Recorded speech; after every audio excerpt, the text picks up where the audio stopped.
இப்போது நாம் ஸ்தோத்திர பலி ஏறெடுக்க போகிறோம். अभी हम थोड़े समय स्तुति की बलिदान को चढ़ाने वाले हैं. ਹੁਣ ਅਸੀਂ ਥੋੜੀ ਦੇਰ ਤਾਰੀਫ ਦਾ ਬਲੀਦਾਨ ਚੜਾਉਣ ਵਾਲੇ ਹਾਂ.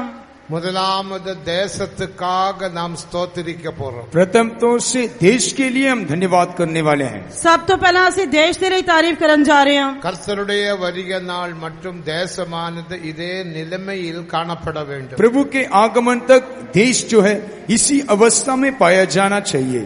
ਅਤੇ ਪ੍ਰਭੂ ਯੀਸ਼ੂ ਮਸੀਹ ਦੀ ਆਮਦ ਦੇ ਸਮੇਂ ਤੱਕ ਇਹ ਇਸੇ ਹਾਲਤ ਵਿੱਚ ਪਾਇਆ ਜਾਣਾ ਚਾਹੀਦਾ ਹੈ. அமைதியில் காணப்பட வேண்டும். शांति के साथ रहना, शांति ਦੇ ਨਾਲ ਰਹਿਣਾ ਚਾਹੀਦਾ ਹੈ. ஒழுங்கில் காணப்பட வேண்டும். क्रम के अनुसार रहना, अनुशासन के अनुसार रहना चाहिए. கலகம் இல்லாமல் காணப்பட வேண்டும். कोई गड़बड़ी के बिना रहना, बिना गड़बड़ तो रहना चाहिए. பக்தியின் ஜீவியம் செய்யக்கூடிய சூழ்நிலையில் காணப்பட வேண்டும். भक्ति जीवन बिताने वाले परिस्थिति में रहना, भक्ति जीवन व्यतीत करने वाली अवस्था में रहना चाहिए. இவ்விதமாக முதலாம் தீமோத்தேயு 2ஆம் அதிகாரம் 2ஆம் வசனத்தில் வாசிக்கிறோம். पहला तिमोथी 2 अध्याय के 2 वचन में इस प्रकार हम पढ़ सकते हैं. ਅਸੀਂ ਪਹਿਲਾ ਤਿਮੋਥੀਅਸ 2 ਅਧਿਆਇ 2 ਵਚਨ ਦੇ ਵਿੱਚ ਇਸ ਤਰ੍ਹਾਂ ਪढ़ ਸਕਦੇ ਹਾਂ. அடுத்து சபைக்காக நாம் ஸ்தோத்திரிக்க போறோம். दूसरा कलीसिया के लिए हम धन्यवाद करने वाले हैं. ਅਤੇ ਦੂਜਾ ਅਸੀਂ ਕਲੀਸਿया ਦੇ ਲਈ ਤਾਰੀਫ ਕਰਨ ਜਾ ਰਹੇ ਹਾਂ. சபையானதும் கர்த்தருடைய வருகை நாள் மட்டும் இதே நிலைமையில் காணப்பட வேண்டும். कलीसिया प्रभु के आगमन तक इसी अवस्था में पाया जाना चाहिए. प्रभु ਦੀ ਆਮਦ ਤੱਕ ਕਲੀਸਿया ਇਸੇ ਅਵਸਥਾ ਵਿੱਚ ਪਾਈ ਜਾਣੀ ਚਾਹੀਦੀ ਹੈ. வெளிப்படுத்தினால் 12ஆம் அதிகாரத்தில் சூரியனை அணிந்த ஸ்திரீயை போல சபையானது காணப்பட வேண்டும். प्रकाशित वाक्य 12 अध्याय के अनुसार कलीसिया सूरज को ओढ़ा हुआ उस स्त्री के समान रहना है. प्रकाश ਦੀ ਪੋਥੀ 12 ਅਧਿਆਇ ਦੇ ਅਨੁਸਾਰ ਕਲੀਸਿया सूरज पहनी हुई इस्त्री ਦੀ अवस्था ਵਿੱਚ रहनी चाहिए है. ஆனபடினால தான் 122ஆம் சங்கீதம் 6ஆம் வசனத்தை வாசிக்கும் போது इसीलिए भजन संहिता 122 के 6वें वचन में माने के समय ऐसे करके 122 वचन पढ़ने दे समय எருசலேமின் சமாதானத்துக்காக வேண்டிக் கொள்ளுங்கள். यरूशलेम के शांति के लिए प्रार्थना करो. यरूशलेम दी सलामती मंगो. எருசலேம் என்று சொல்லப்படுவது புதிய ஏற்பாட்டு சபையை வெளிப்படுத்துகிறது. यरूशलेम करके कहने के समय नए नियम की कलीसिया को दिखाता है. यरूशलेम कहने तो पाव नवे नियम दी कलीसिया नु दर्शाਉਂਦਾ है. மூன்றாவது ஒவ்வொரு குடும்பத்துக்காக நாம் ஸ்தோத்திரிக்க போறோம். तीसरा हर एक परिवारों के लिए हम धन्यवाद करने वाले हैं. तीजा ਅਸੀਂ हरेक परिवार ਦੇ ਲਈ तारीफ ਕਰਨ जा रहे हैं. கடன் இல்லாத ஜீவியம் நாம் செய்ய வேண்டும். कर्जा के बिना एक जीवन हमें बिताना होगा. ਸਾਨੂੰ कर्जे रहित जीवन चाहिए. நாம் வீடு கட்டலாம், பிள்ளைகளை படிக்க வைக்கலாம், கல்யாணம் பண்ணி கொடுக்கலாம், எல்லாம் செய்யலாம். ஒரு பைசாய்க்கு கடன் இருக்கக்கூடாது. हम घर बांध सकते हैं, बच्चों का पढ़ाई करवा सकते हैं, उनके शादी ब्याह के हर एक काम को कर सकते हैं, लेकिन कोई कर्जा के बिना हम जीवन बिता सकते हैं. ਅਸੀਂ ਘਰ ਬਣਾ ਸਕਦੇ ਹਾਂ, ਬੱਚਿਆਂ ਦੀ ਪੜ੍ਹਾਈ ਦੇ ਲਈ, ਬੱਚਿਆਂ ਦੀ ਵਿਆਹ ਦੇ ਲਈ, ਕਿਸੇ ਵੀ ਕੰਮ ਦੇ ਲਈ ਕੋਈ ਵੀ ਕੰਮ ਕਰ ਸਕਦੇ ਹਾਂ, ਪਰ ਇੱਕ ਵੀ ਪੈਸੇ ਦਾ कर्जा ले बिना करने चाहिए. எழுத்தின்படி கடன் இருந்தால் கர்த்தருடைய வருகையில் எடுத்துக்கொள்ளப்பட முடியாது. अक्षरी तौर से यदि आपके लिए कर्जा है तो प्रभु के आगमन में आप उठा लिए नहीं जा सकते हो. शाब्दिक तौर ते जेकर ਤੁਹਾਡੇ ਸਿਰ ਤੇ कर्जा ਹੋਏਗਾ ਤਾਂ ਤੁਸੀਂ ਪ੍ਰਭੂ ਦੀ ਆਮਦ ਦੇ ਵਿੱਚ उठाए नहीं जा सकते. அப்படினால் ஒவ்வொரு குடும்பத்துக்காக கடன் இல்லாத ஜீவியம் செய்யக்கூடிய சூழ்நிலைக்காக ஸ்தோத்திரம் பண்ண போகிறோம். इसीलिए हर एक परिवारों के लिए और कर्जा के बिना जीवन बिताने वाले परिवारों को रहने के लिए हम धन्यवाद करने वाले हैं. इस करके हरेक परिवार कर्जे तो बिना अधी अवस्था ਦੇ ਵਿੱਚ रहना चाहिए, उससे लिए इसकी तारीफ करने जा रहे हैं. நாலாவது வாலிபர்களுக்காக. चौथा जवानों के लिए. चौथा जवाना दे लिए. உலகத்திலே வாலிபர்களுக்காகவும் சபையிலே வாலிபர்களுக்காகவும் நாம் ஸ்தோத்திரிக்க போகிறோம். संसार में रहने वाले जवान और कलीसिया में रहने वाले जवानों के लिए हम धन्यवाद करने वाले हैं. आसी संसारिक जवाना दे लिए, कलीसिया दे जवाना दे लिए तारीफ करने जा रहे हैं. வாலிபர்கள் சின்ன வயதில் இறந்து போகக்கூடாது, கொல்லப்படக்கூடாது. जवान लोग कम समय में ही मरना नहीं चाहिए. जवान छोटी उम्र दे विच मरने नहीं चाहिए. வாலிபர்கள் உலகத்துக்கும் சபைக்கும் प्रयोजनपड़ வேண்டும். जवान लोग संसार के लिए और कलीसिया के लिए उपयोगी होकर रहना है. जवान संसार दे लिए, कलीसिया दे लिए लाभदायक होने चाहिए. ஆனபடியினால் வாலிபர்களுக்காக நாம் ஸ்தோத்திரிக்க போகிறோம். इसीलिए सारे जवानों के लिए हम धन्यवाद करेंगे. इस करके ਅਸੀਂ सारे जवानों की तारीफ करने जा रहे हैं. கடைசியாக